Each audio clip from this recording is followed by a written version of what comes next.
എന്തിരിപ്പാടി ഇത്? കാല് നേരെ വെച്ചിരിക്കടി. സുമേ കടയിൽ പോയിട്ട് വാ. ഈ 6:30 ആകുമ്പോ തന്നെ വിളക്ക് കത്തിച്ചേക്കണേ, മറക്കല്ലേ. സുമേ തുണി അയച്ചേ. പോയിട്ട് ചായട്ടെ. പകലാന്നോ പെമ്പിള്ളാരെ കിടന്ന് ഉറങ്ങുന്നേ? എഴുന്നേക്കണേ. അമ്മൂമ്മ വിളിക്കുന്നു, പോയെന്താന്ന് ചോദിക്ക്. നീ രാവിലെ 6 മണിയായി. എണ്ണീര് ഇത് തന്നെ അധികമാ. എണ്ണീര് ഉറങ്ങാൻ എണ്ണീര്. അത് നിന്റെ ചേട്ടനെ കഴിഞ്ഞോട്ട് ട്രിപ്പിന് വിട്ട്. നീ കല്യാണം കഴിച്ചിട്ട് ഭർത്താവിന്റെ കൂടെ ട്രിപ്പ് പോയാൽ മതി കേട്ടോ. ഇപ്പൊ പൈസ ഇല്ല, അതുകൊണ്ടാ പറഞ്ഞ് മനസ്സിലാക്ക്. സുമേ സുമേ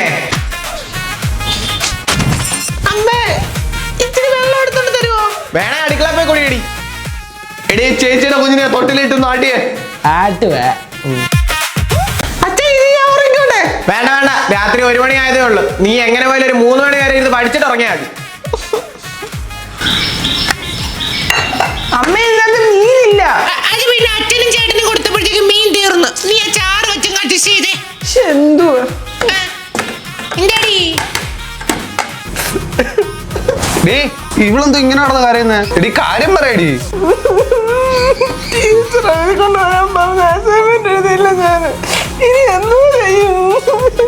എടി മൊണ്ണെ, അടുത്ത പീരീഡ് ഇന്റർവെല്ല. നീ അന്നേരം ആ സമയത്ത് ഇരുന്ന് എഴുതാൻ നോക്ക്. കുട്ടി ഉമ്മ ഇരുന്ന് കരഞ്ഞോണ്ടിരിക്കുന്നു. അല്ലെങ്കിൽ പെൺപിള്ളേർക്ക് ബുദ്ധി വെച്ച് ചിന്തിക്കാനുള്ള കഴിവൊന്നുമില്ല. എന്തെങ്കിലും ഇഷ്യൂസ് വരുമ്പോൾ ഇങ്ങനെ ഇമോഷണലി കരയാനേ അറിയത്തുള്ളൂ. ശരിയായിരുന്നില്ലയോ? എഴുതിയാ മതിയില്ലയോ? നീ എഴുതുന്നില്ലയോ? എനിക്ക് വിഷയമൊന്നുമില്ല, ഒരു അടി കിട്ടിയാൽ തീരാവുന്ന പ്രശ്നമേ ഉള്ളൂ. അതാ എന്റെ ഒരു സുഖം. അമ്മേ ദോശ തീർന്നോ? ആ ദോശ തീർന്നു. ഇന്നത്തെ പഴങ്ങിങ്ങി ഇരിപ്പുണ്ട്, പിന്നെ മീന്റെ തല ഇരിപ്പുണ്ട്. അത് വെച്ച് കഴിച്ചു. ആ മീന്റെ തല ഇരിപ്പുണ്ട്, എടുത്ത് കഴിക്കും. ഞാനതാ കഴിച്ചേ. കുറഞ്ഞിട്ട് എത്ര നാളായെന്നറിയോ? ജോലി എടുത്ത് ചത്ത് നല്ലൊരു ആഹാരം കഴിച്ചിട്ട് എത്ര നാളെന്നറിയോ? X to 4 ഇന്റഗ്രേറ്റ് ചെയ്യുമ്പോ എത്ര വരും? സുമ പറഞ്ഞേ. ഇത് പടി കുണുങ്ങുന്നേ. അയ്യോ എനിക്കറിയായിരുന്നു. എന്നാ പറ. തല ഇറങ്ങുന്നു. പറയടി. തല ഇറങ്ങുന്നു. അല്ലെങ്കിൽ ഇരുന്നോ നീ. പിന്നെ അവൻ വീഡിയോ കോൾ ചെയ്തായിരുന്നു. അവൻ എന്നെ ഇങ്ങനെ നിർബന്ധിച്ചിട്ടും അറിയാതെ അവൻ മാത്രമേ കണ്ടുള്ളൂ. പലയിടത്തും ഇങ്ങനെ പേരെഴുതി വെച്ചിട്ടുണ്ട് കേട്ടോ. നിന്റെ മോള് ഒത്തോട് സംസാരിച്ചോണ്ടിരിക്കുന്നു. അവർക്ക് പ്രണയം പോലും. നിന്റെ ഈ കൂട്ടായിട്ടാണ് നിന്നെ വഷളാക്കുന്നത്. നീ ആ ദാമോദര പിള്ളയുടെ മോളുടെ കൂടെ അല്ലേ കമ്പനി? നിർത്തി തരാം കേട്ടോ. നമ്മുടെ ആളല്ലെന്ത്. നീ ഞാൻ കരയോത്തി എങ്ങനെ പോവും? അവരുടെ മൂത്തെങ്ങനെ നോക്കും? ഞാൻ നിന്റെ പിരിപിരിക്കുന്നത് വരത്തില്ല. ചുമ്മാ മനുഷ്യനെ നടക്കരുത്. നീ നിന്റെ തള്ളവെല്ലാം വിളിച്ചോണ്ട് പോ. അവളല്ലേ നിന്നെ വളർത്തുന്ന. അവള് വളർത്തി വഷളാക്കി വെച്ചേക്കുന്ന അവള്. ചേട്ടാ സുധാകരന്റെ മോനെ പുഷ്പയുടെ മോടെ റൂമിൽ നിന്ന് പിടിച്ച്. അതിനെന്താ? അവന് കഴിവുണ്ട്. കഴിവുള്ള ആമ്പിളരാകുമ്പോ അങ്ങനെ അവൻ ആണാന്ന് തെളിയിച്ച്. അയ്യോ ആ പുഷ്പയുടെ മോളല്ലയോ? അവളെ കണ്ടാലേ അറിയാം അവൾ ആള് ശരിയല്ല. അവള് വെറും ഇവൾ ഇപ്പൊ തന്നെ ഓരോരുത്തരെ വിളിച്ച് വീട്ടിൽ കയറുന്നു. ഇനി കുറച്ചാളും കൂടെ കഴിഞ്ഞ നാട്ടുകാർ മൊത്തം അവളെ വീട്ടിൽ കയറി നിരങ്ങുമല്ലോ. പക്ഷെ കേട്ടിട്ടാണ് എന്തോ പോലെ. അതെ, എനിക്കൊരു കാര്യം പറയാനുണ്ടായിരുന്നു. പറഞ്ഞു. അത് പിന്നെ എനിക്ക് കുറച്ച് നാളായിട്ടെ എനിക്ക് നിന്നെ ഇഷ്ടമായിരുന്നു.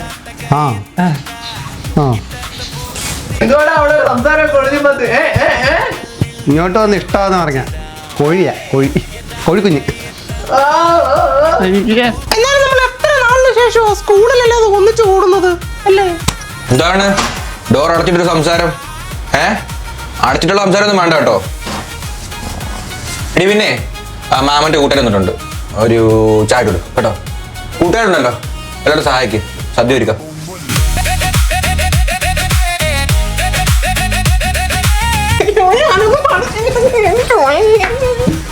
മറ്റേ എക്സാമിന്റെ റിസൾട്ട് വന്നു. നിനക്ക് 199 മാർക്കുണ്ട്. എന്തുവാടി എടി കഴിവാറ മോളെ, ഞാൻ 20 മാർക്ക് ഞാൻ കട്ട് ജയിച്ചത്. നിനക്ക് 99 മാർക്ക് കിട്ടിയ സോക്കേട്. എടി അവരെല്ലാം സിനിമയ്ക്ക് വന്ന് നമുക്ക് പോയാലോ? എപ്പോഴാ പോന്നെ? രാത്രിയിലാ. എടി സ്കൂളിൽ നിന്ന് ട്രിപ്പ് പോകുന്നുണ്ട്. എങ്ങനെ? നാടകത്തിന്റെ റിഹേഴ്സലിൽ നീ വരുത്തില്ലയോ? എനിക്കൊരു ഡ്രസ് എടുക്കണമായിരുന്നു. ഞായറാഴ്ച ഇറങ്ങത്തില്ലയോ? അയ്യോ അച്ഛൻ എടുത്തില്ല. സാറിന്റെ ഒരു ട്രീറ്റ് ഉണ്ട്. എങ്ങനെ വരുന്നോ? അയ്യോ അച്ഛൻ എടുത്തില്ല. ഫോണെന്ന് പറഞ്ഞ സാധനം നടക്കുന്ന കേസല്ല. അല്ലെ പിന്നെ നിന്റെ ചേട്ടനോട് ജോലിക്കൊക്കെ പോയിട്ട് സാധനം മേടിക്കണം. ഞാൻ ജോലിക്ക് പോക്കോളാം. ഞങ്ങളെ നാളെ എടുക്കാനോ? പഠിക്കുന്ന ഫോൺ വേണ്ട. അതെ, ബാബയ്ക്ക് മെഡിസിന് പോകാൻ ആഗ്രഹം. അല്ല, ഞാൻ ലക്ഷങ്ങൾ മുടക്കി ഇവിടെ മെഡിസിൻ പഠിപ്പിച്ച എനിക്കെന്തോ ഗുണം? എനക്കൊന്നാ +2 മാർക്ക് കുറവാ. നീ എന്ത് പഠിപ്പിക്കാൻ വിടാനാ? അവര് കാറ്ററിങ്ങിന് പോകും, ഞാനെന്തത്തിന് പോകും? നീ ഒന്നിനും പോകുന്നില്ല, വീട്ടിൽ ഇരിക്കും കേട്ടോ. ഇവക്ക് ജോലി കിട്ടി കഴിയുമ്പോഴേ ആ പൈസ എല്ലാം കൂടെ എടുത്ത് അവളുടെ ഭർത്താവിനും അവരുടെ ഭർത്താവിന്റെ വീട്ടുകാർക്ക് ചെലവിന് കൊടുക്കും. അപ്പൊ ഞാനാരാ? പൊട്ടനോ? എൻട്രൻസിന് നല്ല മാർക്കും ഉണ്ട്. അതിന് ഞാനിപ്പോ എന്താ വേണം? തല കുത്തിക്കണോ? മോനോട്ടും തോറ്റല്ലോ. മോനുട്ടനാണ്, അവന് തോറ്റാ പ്രശ്നമില്ല.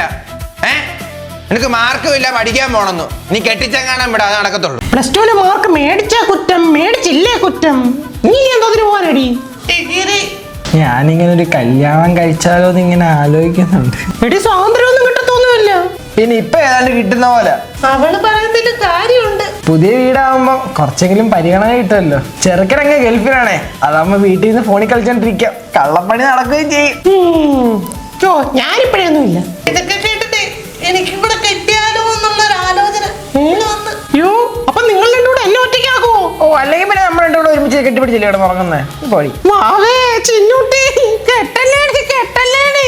ഇല്ല ഇല്ല ഇല്ല, നീ ഇനി എന്ത് പറഞ്ഞാലും ഞാൻ കിട്ടും. ചേട്ടനല്ലേ കെട്ടിക്കഴിഞ്ഞാലും പഠിപ്പിക്കാൻ വിടാന്ന് പറഞ്ഞേക്കുന്നത്. ഞാൻ എന്തിനാ ഓഫർ നിരസിക്കുന്നേ? വാവേ ചിന്നൂട്ടി, കെട്ടല്ലേടി കെട്ടല്ലേടി. ഞാൻ കെട്ടുപടി കെട്ടും. ഞാനിപ്പോ സംസാരിക്കുന്നതേ ചേട്ടൻ മേടിച്ചെന്ന പുതിയ ഫോണിനകത്താ, ഐഫോൺ. വാവേ ചിന്നൂട്ടി, കെട്ടല്ലേടി കെട്ടല്ലേടി. അത് കെട്ടുന്നതിന് മുമ്പ് ഐഫോൺ. അപ്പൊ കെട്ടിക്കഴിഞ്ഞ് എന്ത് മേടിക്കും? ഞാനൊരു മോളി പൊളിക്കും. ഹണിമൂണേ തായ്ലൻഡിൽ പോകാന്നാ ചേട്ടൻ പറഞ്ഞേക്കുന്നത്.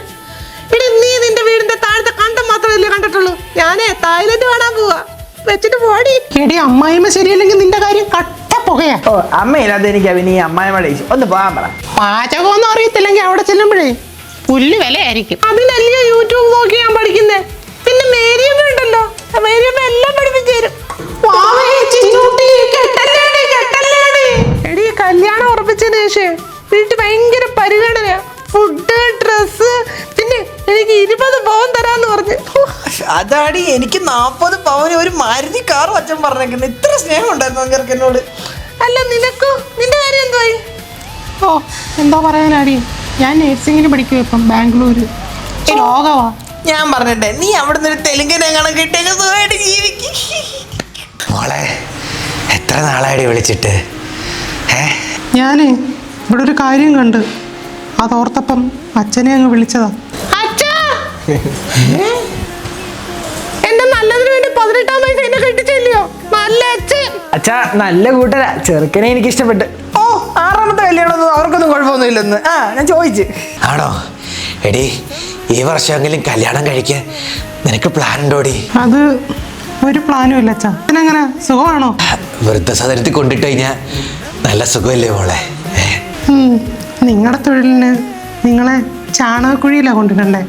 അങ്ങനെ ഉപേക്ഷിച്ച് എന്റെ 2 മക്കളും ഞാനിങ്ങനെ വന്ന്. ഈശ്വരാ, ഇനി ഞാൻ ഈ വയസ്സങ്ങാനത്തും പണിക്ക് പോകണമല്ലോ. ഇത് കൂടെ ആവുമ്പോ 7ാമത്തെ അല്ലേ ആകത്തുള്ളൂ. അതിൽ